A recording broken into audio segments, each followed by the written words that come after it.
Sa kabila ng mga dating alitan at pagkakaiba ng mga pananaw, tila magkakaroon ng bagong alyansa sa pagitan nina dating Vice Presidente Leni Robredo at kasalukuyang Vice Presidente Sara Duterte. Ayon sa mga ulat, plano nilang magsaning pwersa upang isulong ang mas transparent at makataong pamumuno sa harap ng mga kasalukuyang hamon ng bansa. Maraming netizens ang nabigla sa balitang ito, subalit marami rin ang umaasang magbubunga ito ng positibong pagbabago para sa mga Pilipino. Samantala, muling nasangkot si kontrobersyal si Pangulong Coutinho Jr. kaugnay sa mga isyu ng katiwalian. Ayon sa mga ulat, may mga bagong aligasyon na lumalabas tungkol sa di umano'y hindi maayos na paggamit ng pondo ng bayan.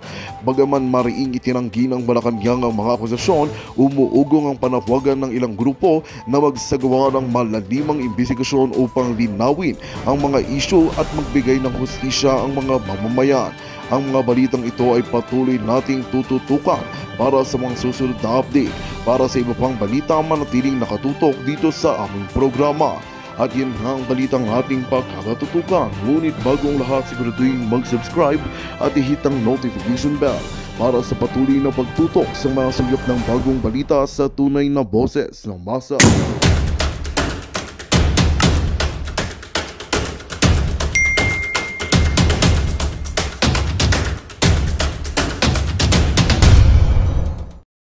Chika Boom Boom.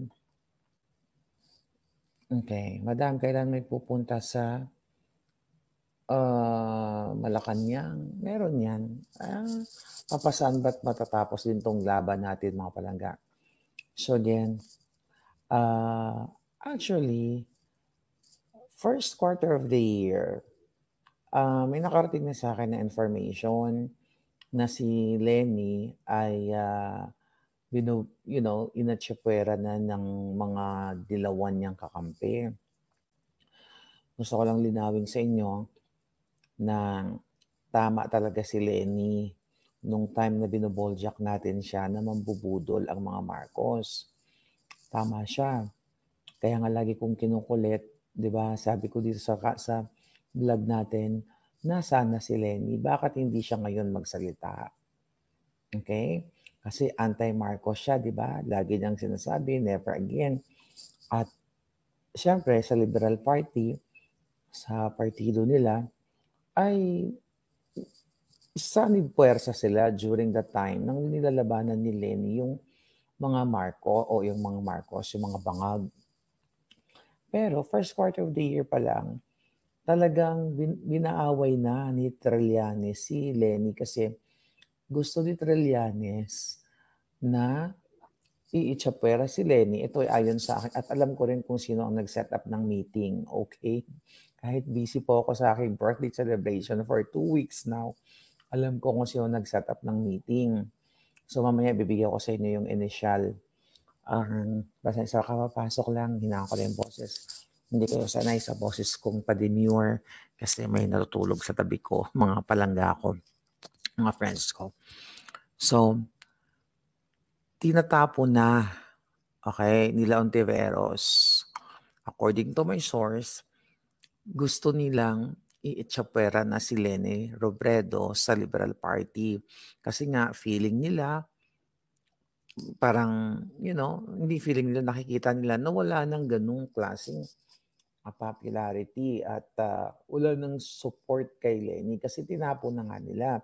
Doon ang gusto ni Trillanes siya, magpresidente o si Risa Ontiveros, pero more on Trillanes talaga. So yun yung chika boom boom na yan. At di ba lumabas sa I think, ito kasi, actually ito, hindi ko pa nababasa lahat yung mga tweet at mga balita. Ito kasi galing sa ating source. So, yung meeting na yan, hindi yan pwedeng aksidente lang. I know that. Okay? Kasi si Lenny at saka si Inday Sara, pareho ng kapalaran. Parehong nabudol. Okay? Nabudol ng kanyang mga kaparty sa liberal, sa mga kakamping, at si Sara nabudol ni Bangag. So, ang eksena dyan, mga palangga, ay si Lenny pala, according to my source, ay gustong magprotesta muli laban kay Bangag Jr. sa Pandaraya sa 2022. Okay? Noong 2022 election, di ba?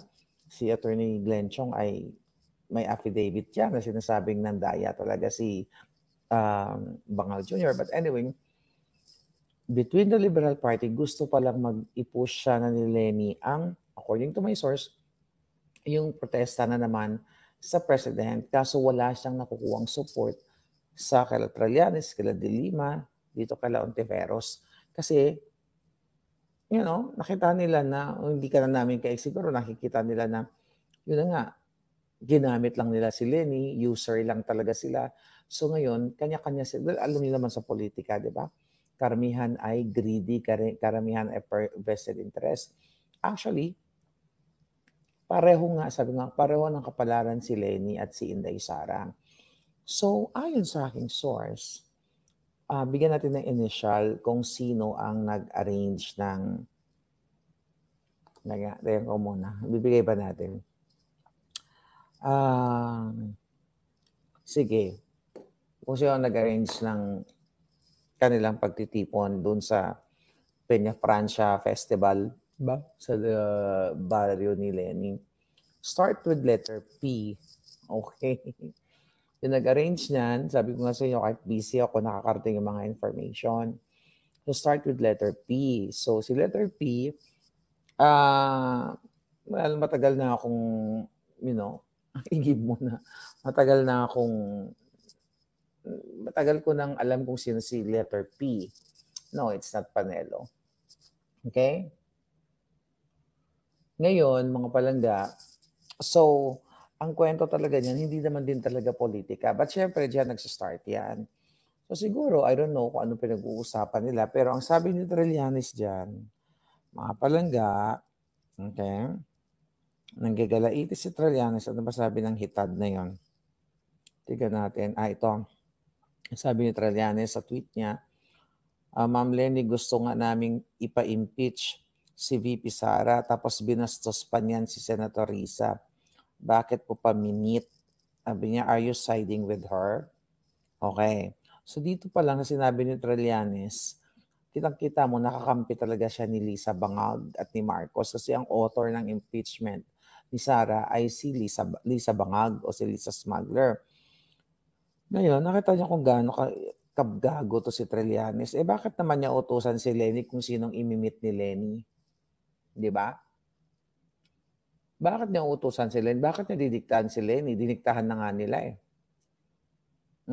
Yung si Pangilinan at saka si Marojas, alright, hindi na rin sila in good terms ngayon.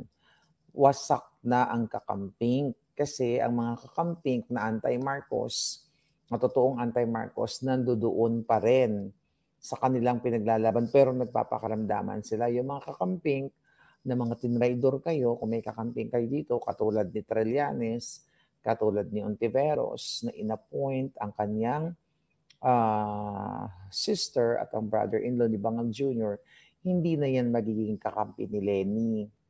Okay? Hindi na magiging kakampi ni Lenny kasi nagkaroon na ng benepisyo si Ontiveros sa kay Bangag. So, ganun ang nangyayari ngayon.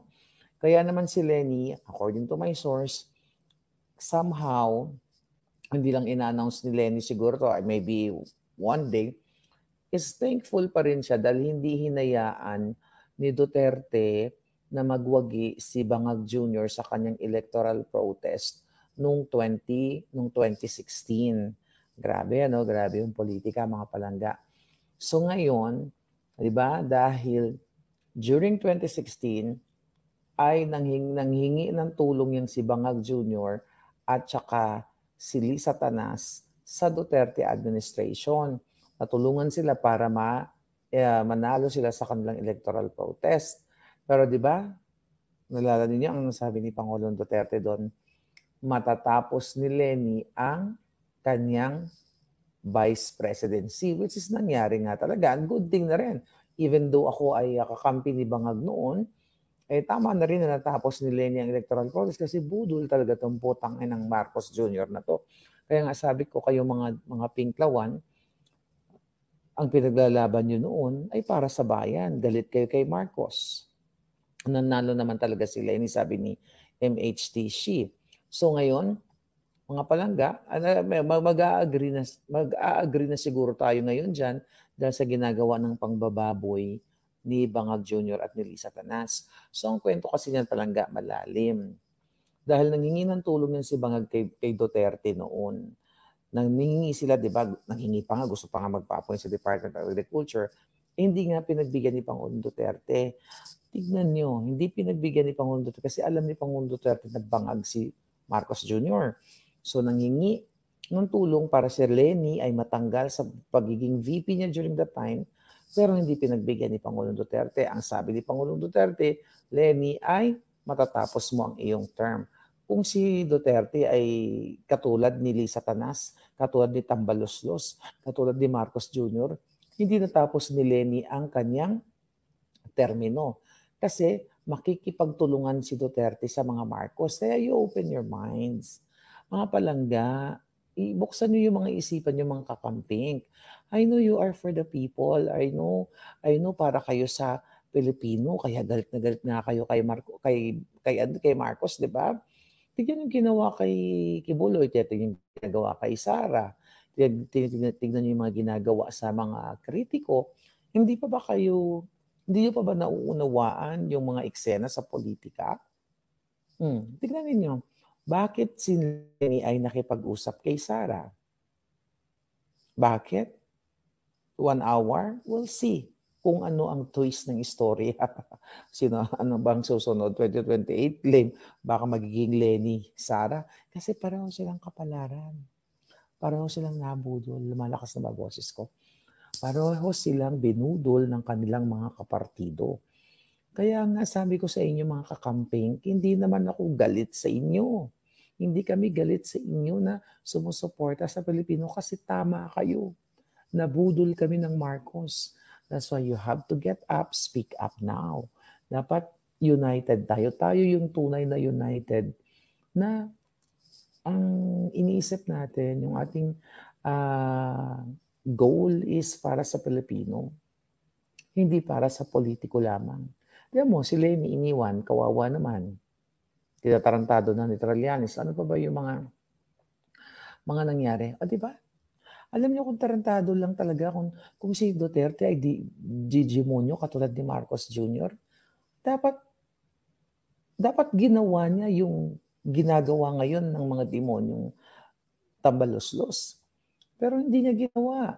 Di ba? Ang naging problema lang ni Leni, alam mo, yun kanina nag-uusap-usap kami, no? mga palangga dito. Ang naging pink and green pwede daw. Ang naging problema ni Leni, tama siya sa kanyang paninindigan na never again, no more Marcos. Pero ginamit siya ng Liberal Party. Sabi ni That's Me, hindi kasi kayo nakikinig kay Attorney Guanzon. Ayan, buti yan si Rowena Guanzon. Ayan, mas may panindigan pa yan. Kasi never yan tuloy-tuloy siya. Di ba? Si Rowena Guanzon tuloy-tuloy. Hindi siya nakipaglaro katulad ni Dilima, ni Trillanes, ni Ontiveros. Imagine mo, si Ontiveros, di ba, ang ingay-ingay niyan. At Leni, now na nag-usap kayo ni Inday Sara, sabi ko nga, this is just the beginning. We don't know but well, for sure, kukwento sa atin ng Putingas. Pero yun po yung kwento niyan, mga palangga. Si Leni ay binababoy din ng kanyang ka-Liberal Party, ang kapartido. The same thing with Inday Sara. So silang dalawang babaeng inape, kaya for sure, pwede nga talaga magsani-puwersa yun. Sabi ni Amelia Cruzada, takbo agad si Abalos at Revilla. Oo nga, di ba hinihilot kagad. By the way, comment na kayo dyan kung ano yung mga gusto nyong hanash. Sabi ni Marilyn Tinambakan, Sara Ann Marcoleta po. Pwede rin. Pero hindi natin alam kung anong magiging fate ng politika. Pero you know what? Malayo pa election eh. Ang punterya natin, kayong mga kakamping, na supporter ni Leni at not supporter ni Leni, supporter ng Pilipino. You have to get out from your house. I'm sorry po kung ganito boses ko. May natutulog sa tabi ko. Alright? Kaya hindi ko ma-express ng gusto yung tunay na pagiging dragona. So anyway, you have to get out. This is your future. Kanina sa Liwasang Bonifacio, mukhang nag-cloud seeding na naman ng mga buwaka ng ina. Mukhang nagpaulan na naman. They can do that. Traidor. Tama si Leni Robredo. Traidor ang mga Marcos. Magnanakaw, manggugurgur, kawatan. And kung kayo ay pro-Filipino, dapat kasama kayo dyan. Sabi ni Rudy, oo nga no, biglang naging inactive si VP Leni, nawala siya at nananahimik na, nabudol din pala siya. Yes, nabudol siya. Leni will never side to Marcos. Jesse Roberto died because he discovered big name involved in drugs and maybe that person in Marcos Jr. Tama yan, Rafi. Tama yan, Rafi Padag. Ito po ay connect-connect. Di ba? Konektado ito. Di ba questionable pa ang pagtegi kay Jesse Robredo? But ganun pa man, yung sila, si De Lima, si Rojas, niransak kaagad. I mean, ginuha yung mga dokumento dun sa condo ni Jesse. Remember that issue? Tapos, ngayon, yung issue sa pagiging bangag ni Marcos Jr.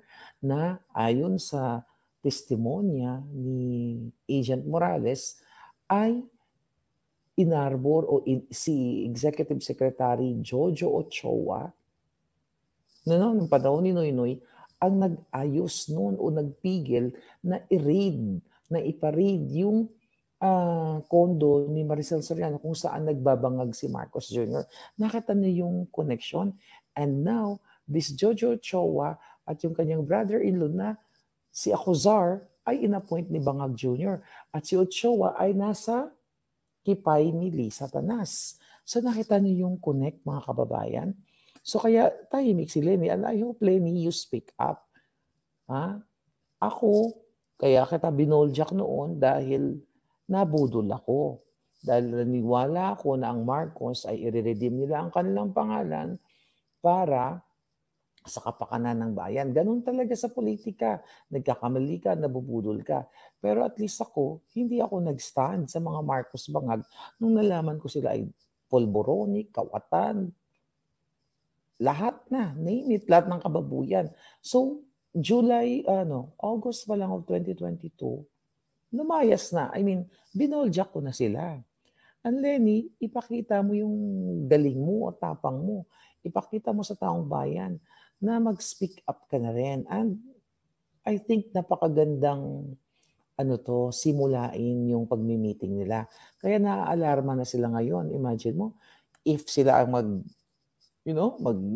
mag-tandem ni Inday in terms of pag-speak up para sa Pilipino, bakit hindi? Di ba? Pwede naman kalimutan yung mga nasabi natin lahat ng mga masasakit. Kung sila talaga ay para sa Pilipino, kung para talaga si Leni sa laylayan, kung na-realize niya na ginamit siya ng Liberal Party, which is yun po ang totoo. Ayon sa ating source, siya ay ginamit lamang ng Liberal Party at gusto ni Leni mag-i-push yung electoral protest niya, mag-file ng protesta sa 2022 election, walang gustong tumulong sa kanya. Iniwan din si Leni sa ere. So, kaluoy. Diba? Anong comment nyo? Anong comment nyo na nag-meet sila? Staff ni Leni ang nag-invite kay Sara sa fiesta doon kasi si Leni din ang nag-utos sa staff niya. So, ganyan nga ang gawin nyo. Ganyan nga ang gawin nyo kay VP Sara. They're just making her stronger to be president. Sabi ni Edward, tama si Percy Lapid, rest in peace. Tama talaga si Percy Lapid. Ayan, sino nagpagurgur kay Percy Lapid? Hindi ang gobyernong bangag. Sabi ni Mercedita Marilao, Maharlika, sabi ng KOG, hindi na daw muna sila sasama sa maisog. Well, I think may catch yan. Hindi na muna natin i-discuss yan. But I have knowledge about it. Okay? Focus muna tayo dito sa issue ng maganda po yan kung magsanib pwera si Sara at Leni. Malakas po yan kasi alam ng taong bayan ang gawa ng mga traidor, manggagamit at sinungaling na bangag at kung sakaling mandaya. Mga bangag, baka mag-people power pa, sabi ni Edralyn de Peralta. I think, ang nakikita natin dito, Dahil dumadami ang tao ngayon sa Liwasang Bonifacio. Tuloy-tuloy na yan. Basta just be part of it. I'm sorry po sa lahat ng kapapasok lang. Hindi kayo sanay sa pademure kong boses, pero sabi ko nga, may mga nakapaligid sa akin na borlog na. Sabi ni Martha Cesar, grabe si Trilling kay Lenny, no? Okay, tamo. Bakit utusan ni Trillanes si Lenny? Bakit gaganunin niya? Ibig sabihin, pwede makipagkita si Lenny, no? Or sa mga taong ayaw nila. Diktador. Saan nagmana si Trillanes? Di kay Marcos Jr. at kay Lisa Tanas, bakit niya didiktahan si Lenny? Kung nakipag-usap siya kayo, hindi, may sarili namang utak yon, may sarili namang isip. See that, mga kakamping?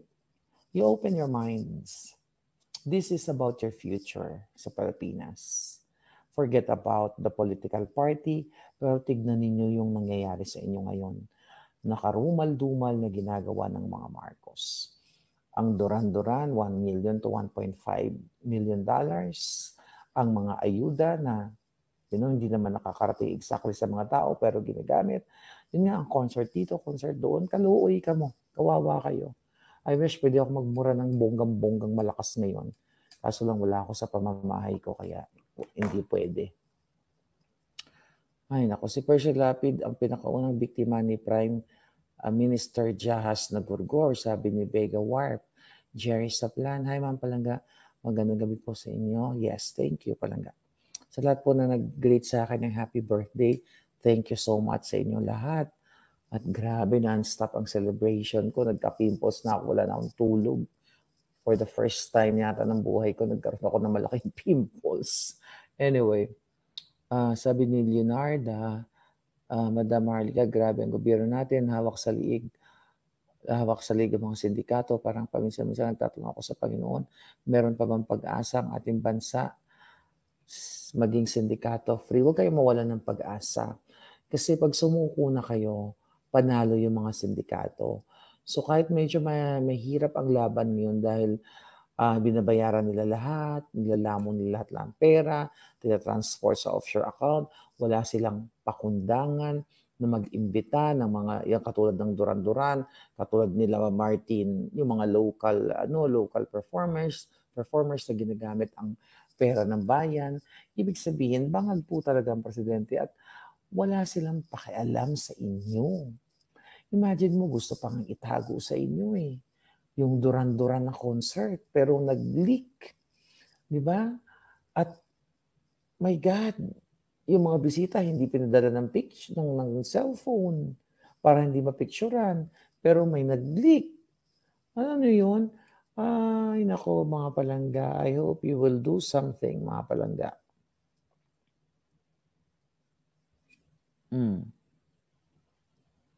Sabi ni Palangga, so for me, BP Sara should be wise, baka mabudol muli. Sara and Len are friends even before, and despite with different parties, they never throw words against each other. At the fast now, selos ang inggit. Inggit kayo.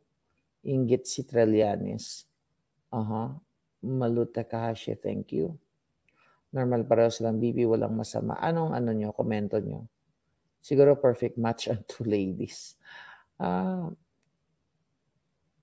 Sabi ni Jing Bilasa, Lenny is still the one.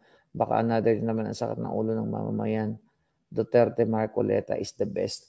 Hindi, nag-usap pa lang naman sila Palangga. Hindi naman sila sinabi magta-tandem sila. And I believe, dahil si Sara nagsalita na never again Marcos. Kaya tama kayo. Magiging smarter na siya sa kanyang mga decision making at hindi na siya magpapabudol kay Aimee, magpapabudol sa mga bangag. Diba? So, yun. Dapat magsalita na din ang mga Aquino, baka binayaran na rin ni Lisa yan. Diba, na sila, nag-reunite na yung mga yan. So, again, kawawa kayo.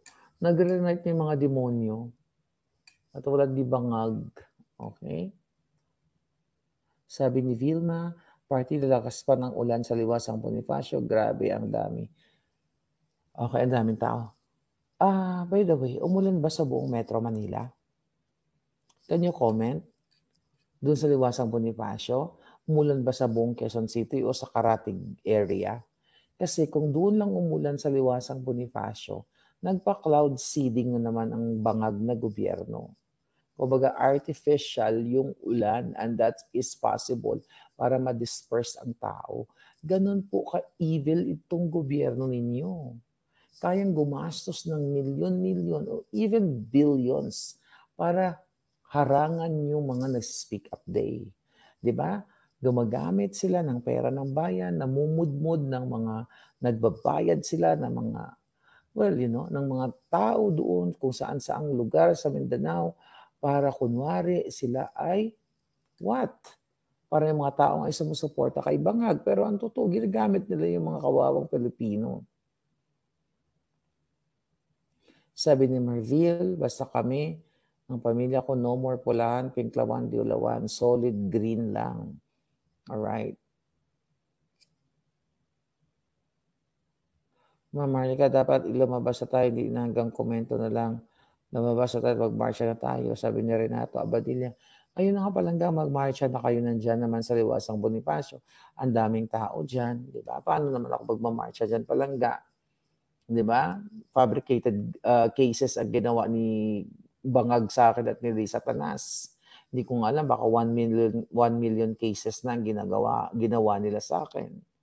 Anong gusto nyo? Magpakamatay ako ng bonggang-bongga? Hindi naman ganun ang smart na pakikipaglaban. Pwede ka makipaglaban sa pamamagitan na ng utak at alindog at tapang. Diba? Sabi ko nga sa inyo, kung ay gusto lang nila ng one-on-one sa tamang arena, kahit boxing ring, hindi ko naman uurungan yan. Paano ka lalaban sa mga traidor? Hawak nila pera nyo. Diba? Punterya nila ako dahil ako nagpa-expose halos lahat. Diba? Yung mga major expose ng pagiging bangag nila. O ano yun? Dilawan? Ang sabi niya, dilawan daw. Sabi ni Ben Pitong, huwag maniwala sa mga bulong ni Lenny. Baka mabudol. Tignan natin ang kanyang ginawang BP para siya. Ayun na nga, during Duterte. Ayun na nga, di ba, nagsalta si Lenny sa international, siraan si Pangulong Duterte. Utos. Well, desisyon nila yun ng mga kapartido niya sa Liberal Party. Ayun nga naging problema ni Lenny, naging utu-utu siya din sa mga kapartido niya. Nabudol din siya. Si Inday, nabudol din. So may common denominator sila. Sabi ni Franz Cortez, tayo lang naman ang pag-asa ng bayan, hindi ang mga politiko, kundi tayong taong bayan. Kayo nga, kayo ang pag-asa ng bayan, kaya lumabas na kayo sa mga bahay ninyo. At ang protesta, huwag kayo mag-expect na pagdating ng September 21, itanggal ka agad sila. Meron bang protesta na isahan lang? It takes time. Huwag kayo mag-expect na, di ba sinabi ko sa inyo, mag-speak up day kayo, mag-ano kayo, lumabas kayo, ganyan. Huwag kayo mag-expect na September 20. Magandang balita ang hatid namin sa inyo ngayong araw. Sa pagtatapos ng aming balitaan, nagbigay kami ng mga mahalagang impormasyon. Maraming salamat sa pagtutok at pagsuporta sa aming programa. Huwag kalimutang manatili sa mga susunod na araw para sa mga bagong balita at mga kwento na dapat nating abangan. Mula sa Boses ng Masa, magandang araw Pilipinas!